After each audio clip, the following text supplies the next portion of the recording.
Season 3, Episode 5 of Game of Thrones, titled Kissed by Fire, is packed with intense confrontations, shifting allegiances, and character-defining moments. It opens with the highly anticipated trial by combat between Sandor the Hound Clegane and Beric Dondarrion. Beric wields a flaming sword, invoking the power of R'hllor, but despite putting up a fierce fight, he is ultimately slain by the Hound. However, to Arya Stark's shock, Thoros of Myr prays over Beric's body, and he miraculously comes back to life. This scene deepens the show's exploration of the Lord of Light's mysterious power and its ability to resurrect the dead. In the north, at Riverrun, tensions continue to rise within House Stark's allies. Robb Stark executes Lord Karstark after Karstark's men murder two young Lannister hostages in revenge for Jaime Lannister killing his son. Despite his mother and wife advising against it, Robb believes he must uphold justice. However, this act proves costly, as the Karstarks abandon him, severely weakening his forces. Desperate for new allies, he hatches a plan to seek help from Walder Frey, the very man he insulted by breaking his marriage pact. This decision foreshadows a tragic turn in Robb's fate. At Harrenhal, Jaime Lannister and Brienne of Tarth continue their uneasy partnership. Jaime opens up to Brienne about why he killed King Aerys II, revealing that the Mad King had planned to burn King's Landing and that Jaime had to choose between honor and saving thousands of lives. This confession reshapes Jaime's character, showing that he is not just a self-serving knight but someone who has made painful sacrifices. Meanwhile, Roose Bolton allows Jaime to return to King's Landing but keeps Brienne as a hostage, setting up future complications. Beyond the Wall, Jon Snow grows closer to Ygritte, who seduces him in a hidden cave. This moment marks a turning point for Jon, as he breaks his Night's Watch vows for the first time. Ygritte playfully mocks his inexperience, but their intimacy strengthens their bond, making Jon's eventual betrayal of the wildlings even more painful.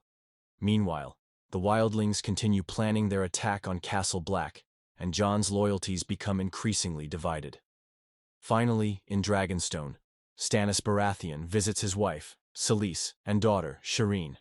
It's the first real insight into his family, revealing Selyse's fanatical devotion to the Lord of Light and Shireen's lonely existence due to her grayscale condition.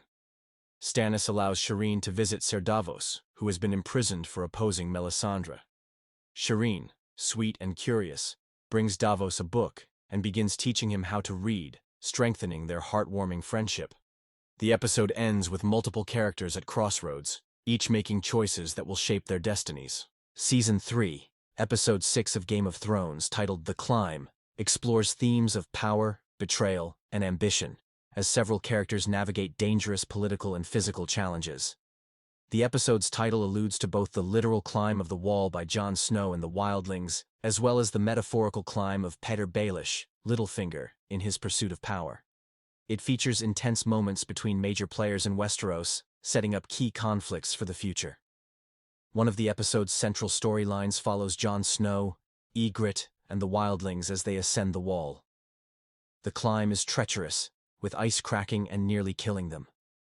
At one point, Jon and Ygritte are left dangling after a collapse, and Tormund barely manages to save them.